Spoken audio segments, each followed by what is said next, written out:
We are back here on Girl Talk. We are here today with Dr. Lee Butterfield. Thank you very much for joining us. We have had a ball talking. We decided we would include our audience in our discussion since we've been talking cardiology. Okay. We are here at the Kaiserling Cancer Center, Beaufort Memorial Hospital. It's always fun to be here, and thank you for joining us. Absolutely.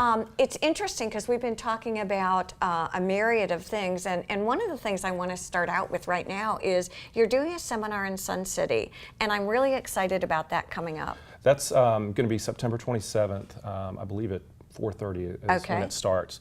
It's just going to be a general overview of cardiology, risk factors, prevention, kind of going over how huge an epidemic it is in the United States.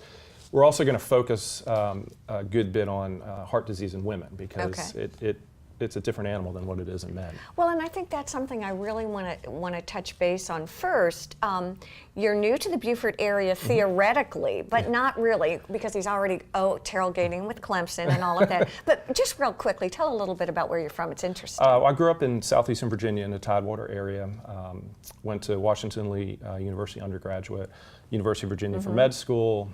Then I did 3 years of internal medicine residency at Yale New Haven Hospital up in Connecticut. Okay. And then came down to Charleston at MUSC, and did 3 years of general cardiology and then a year of interventional cardiology. You said two adorable children, 10 and 6. Andrew is 10 and Addison is 6, two beautiful children, very blessed. At MUSC is where I met my wife, who's a cardiac nurse.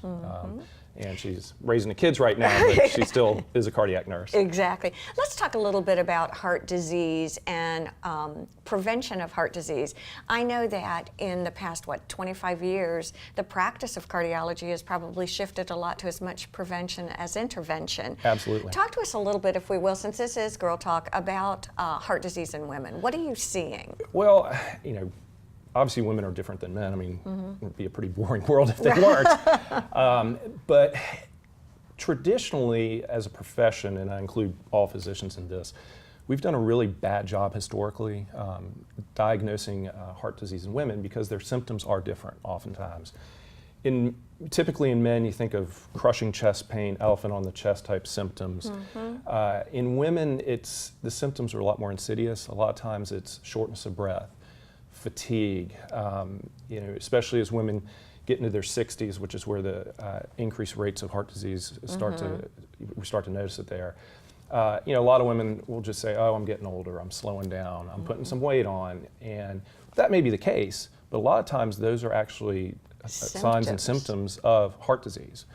And again, historically, we've done a bad job picking up on that. I think it's just really been in the past 5 to 10 years that the healthcare profession has really started to take women's kind of vague symptoms much more seriously. When we talk about heart disease, what kinds of things specifically are we talking about?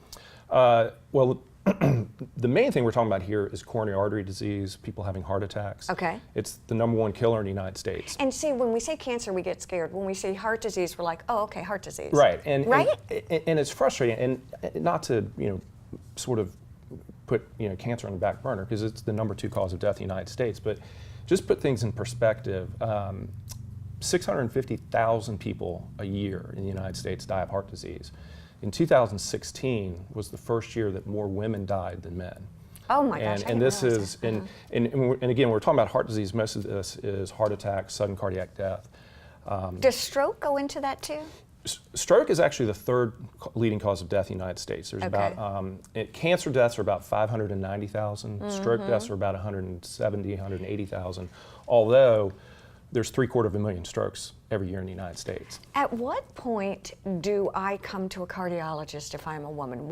When do I come? Well, a big thing is risk factors. Okay. And key risk factors are family history. So if you've got a 1st-degree relative, male with heart disease under age 55 or female under age 65, that is a huge risk factor. All right. Diabetes, high blood pressure, high cholesterol.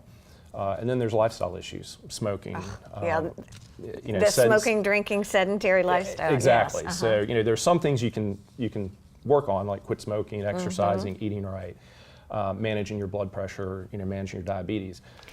Unfortunately, you know, there's the old saying, you can pick your friends, but you can't pick your family. Yeah, and that's so you know, true. Unfortunately, a lot of us, and I include myself in that, I mean, I try to lead a pretty healthy lifestyle.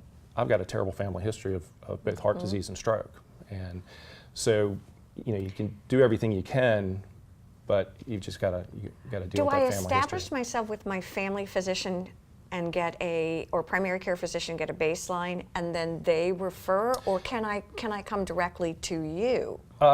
Really both. Okay. Most people go through their primary care physician, but a lot of times when we get a lot of self-referrals.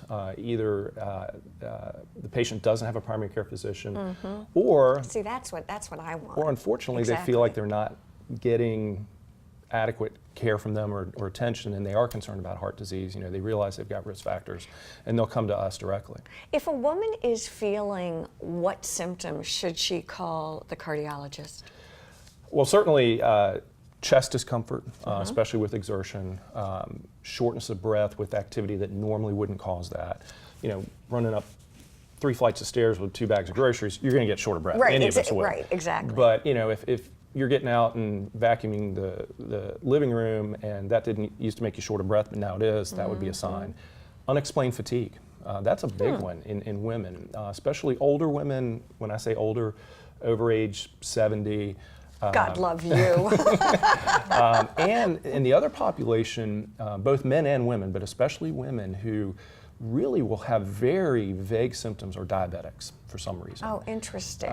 For some reason, diabetics don't, and again, it's men and women, but especially in women, don't have that classic chest discomfort. A lot of it is just fatigue. I don't feel right. Something's just not right, but they can't put their finger on it. We're out of time, and it's always frustrating to me because we just get into the good stuff and then we have to go. But we appreciate you joining us here on Girl Talk. Absolutely. We appreciate all of you for joining us here on Girl Talk. Again, if you'd like to talk to Dr. Butterfield, 843-522-7110. Have a great week. Bye-bye.